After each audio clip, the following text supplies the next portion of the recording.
Review.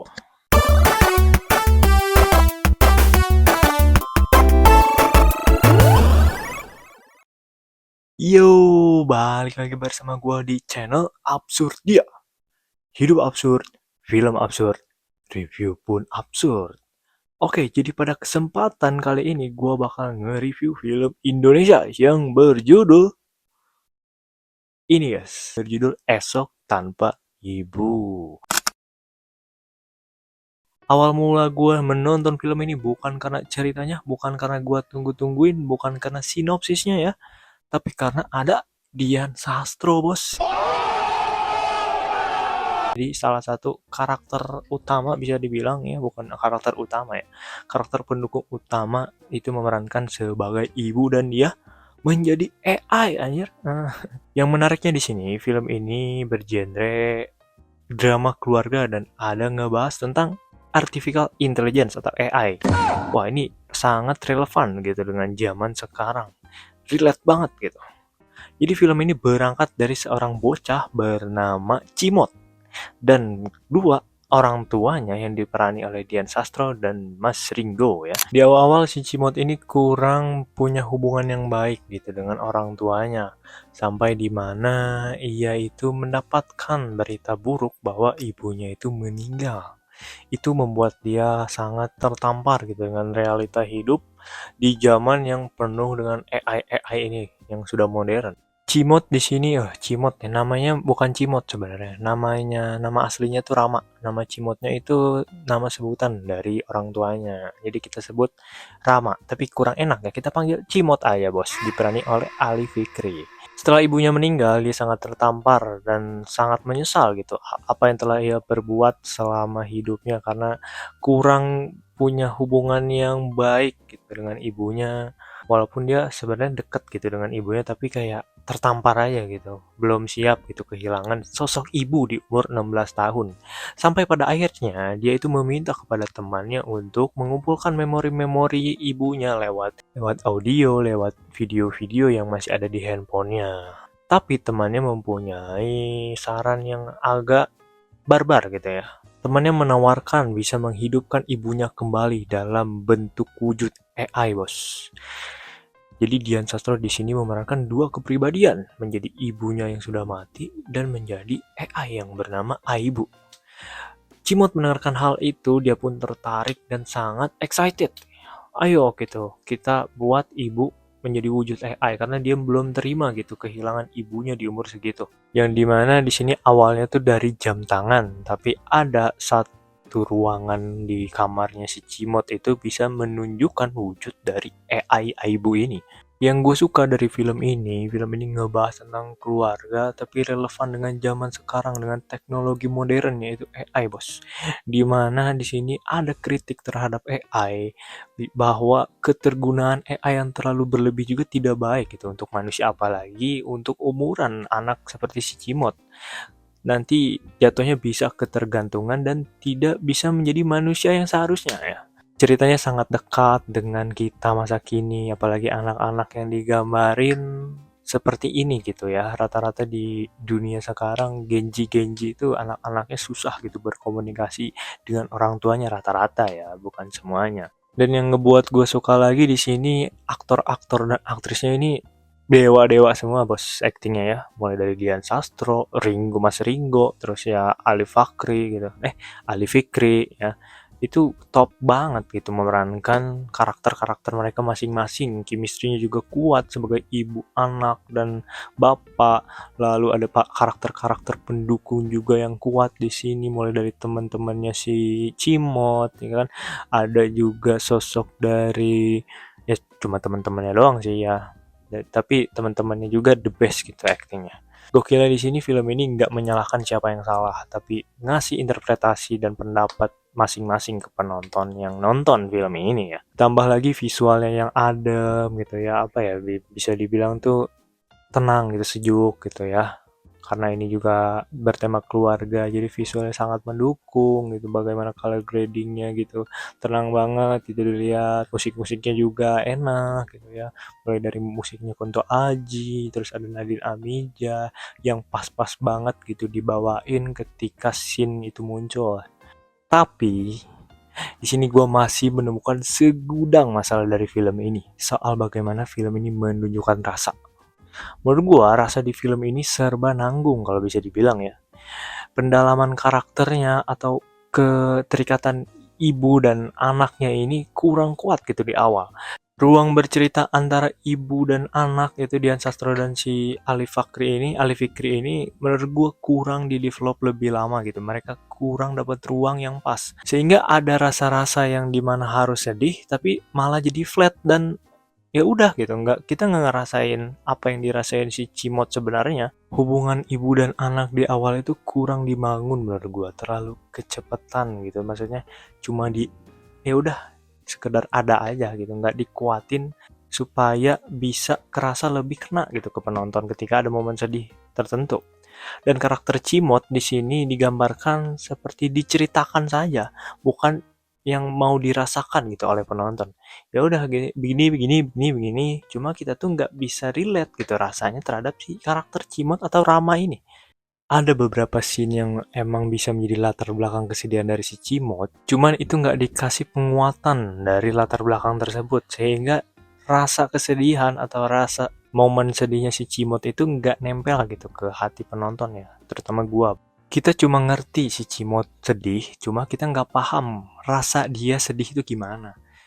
Menurut gua emosionalnya juga terlalu didorong gitu ke penonton, bukan dibangun secara pelan-pelan dari awal sampai pertengahan yang momen sedih itu.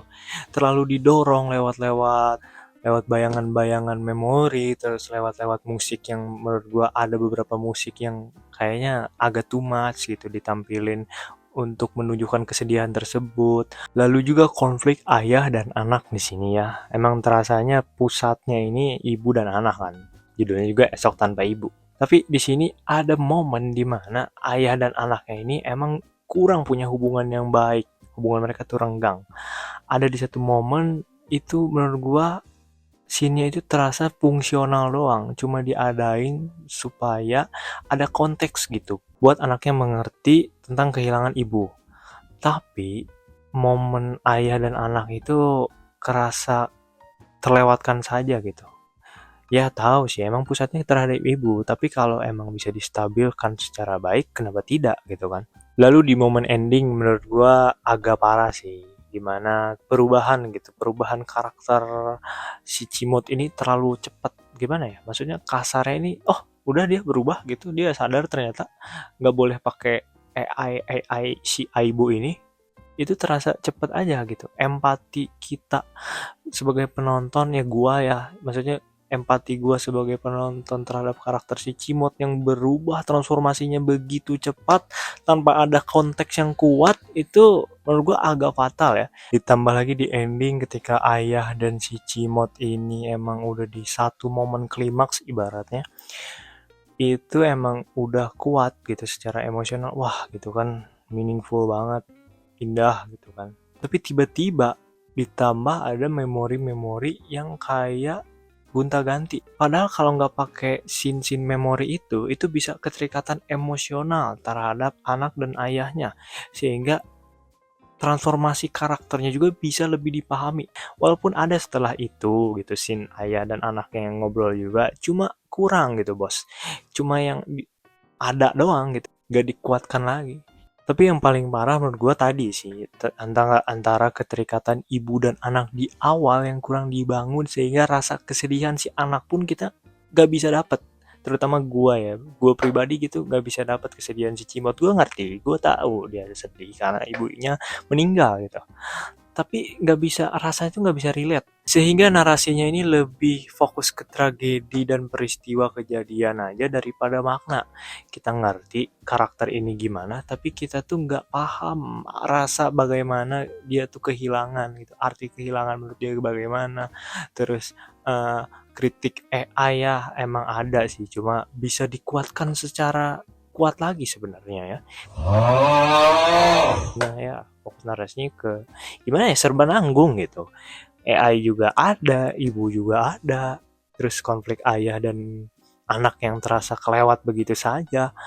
Jadi kalau bisa disebut film ini serba nanggung ya bos ya.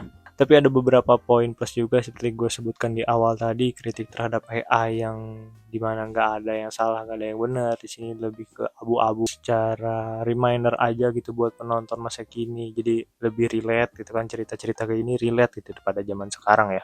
Dan menurut gue juga film ini lebih hidup lewat karakter-karakter teman-temannya si Cimot atau si Rama.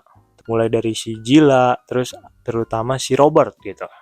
Si Jila di sini di luar dari kecantikannya ya, tapi aktingnya juga bagus gitu bos. Bagaimana dia memerankan di sini sebagai hacker, ya aktingnya cukup oke. Lalu ada Robert juga yang menurut gua jiwa kuatnya ini di si Robert tertentu gitu ya. Karena ada komedi-komedi yang karakter pendukung si Robert ini bisa lontarkan secara gimana ya, lucu aja gitu. Si Robert di sini menjadi faktor kuat dari film Esok Tanpa Ibu ini. Mulai dari gerak-geriknya gitu, menggambarkan anak yang agak konspirasi, terus tingkah-tingkahnya yang emang lagi lucu-lucunya, kocak-kocaknya gitu. Kenapa? Gue nggak tahu ya, gue heran aja gitu. Kocak banget gue ngelihat karakter si Robert ini ya, diperani oleh Bima Arya. Bima Arya. Bima apa ya? Pokoknya Bima lah, Bima something gitu, lupa gue. Pokoknya karakter Robert the best gitu, karakter Jila juga di sini the best, menjadi faktor terkuat. Anjir, cut.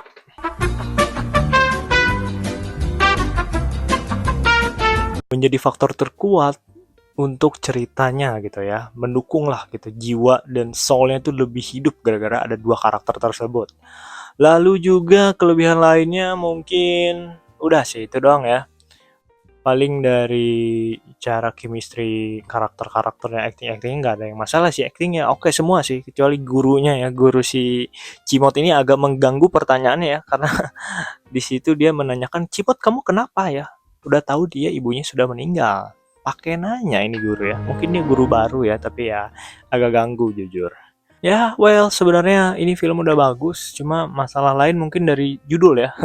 Judul agak gimana ya, membuat ekspektasi gue, wah anjir ini gue pasti bakal sedih bos, soalnya udah Esok Tanpa Ibu gitu. Wah anjir, gue kayak wah pasti ini bakal sedih banget gitu, tentang ibu yang sudah tiada gitu esok hari. Tapi setelah gue menonton ya tidak sedih ternyata, karena menurut gue judulnya ini terlalu menaruh ekspektasi terhadap penonton, wah ini bakal mewek anjing nontonnya, tapi ternyata enggak gitu.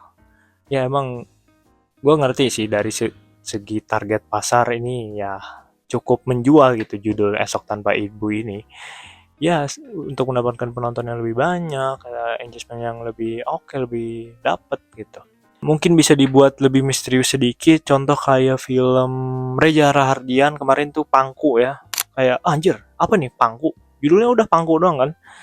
Dan itu ngebuat rasa penasaran yang tinggi terhadap filmnya gitu. Oke, ini kayaknya Pangku dan gak ada ekspektasi bakal ada kesedihan tertentu di filmnya kan, tapi ternyata ada. Dan ini juga ngebahas tentang ibu dan anak juga film Bangku, dan menurut gue lebih lebih mantep gitu sih dari segi judul ya. Mungkin kurang lebih segitu ya review kali ini. Film ini masih terasa mantap, terasa oke gitu ya, terasa menyentuh buat beberapa penonton mungkin, karena emang ini ngebahas tentang keluarga, kehilangan ibu, tentang anak yang relate dengan zaman sekarang, apalagi di sini ada kritik terhadap teknologi AI juga gitu ya. Menurut gue kalian wajib nonton, bukan karena filmnya dewa bagus banget, tapi karena kita harus support film Indonesia dengan cerita-cerita yang fresh seperti ini bos. Ini cerita yang fresh banget gitu ya, kalian harus mendukung, kalian harus wajib menonton film ini supaya kita nanti kedepannya mendapatkan cerita yang lebih mantap, dioptimalkan dengan cerita yang kuat juga gitu ya. Jadi kalian wajib nonton Esok Tanpa Ibu. Dan kalau gue bisa kasih rating buat film Esok Tanpa Ibu ini, gue mungkin bakal kasih rating 7/10 ya. Masih film yang oke, film yang mantap. 7 dari 10 menurut gue itu udah tinggi banget dan oke banget. Cuma ya emang punya potensi kuat, tapi nggak disemaksimalkan sebaik mungkin. Itu aja sih. Dan mungkin itu aja video dari gua kali ini. Jangan lupa subscribe, like, dan komentar bagaimana menurut kalian yang udah menonton film Mother Hand ini, bos. Singkat aja dari gua, jangan lupa subscribe sekali lagi. Gua Absurdia, izin pamit. Sampai berjumpa di video selanjutnya. Damn!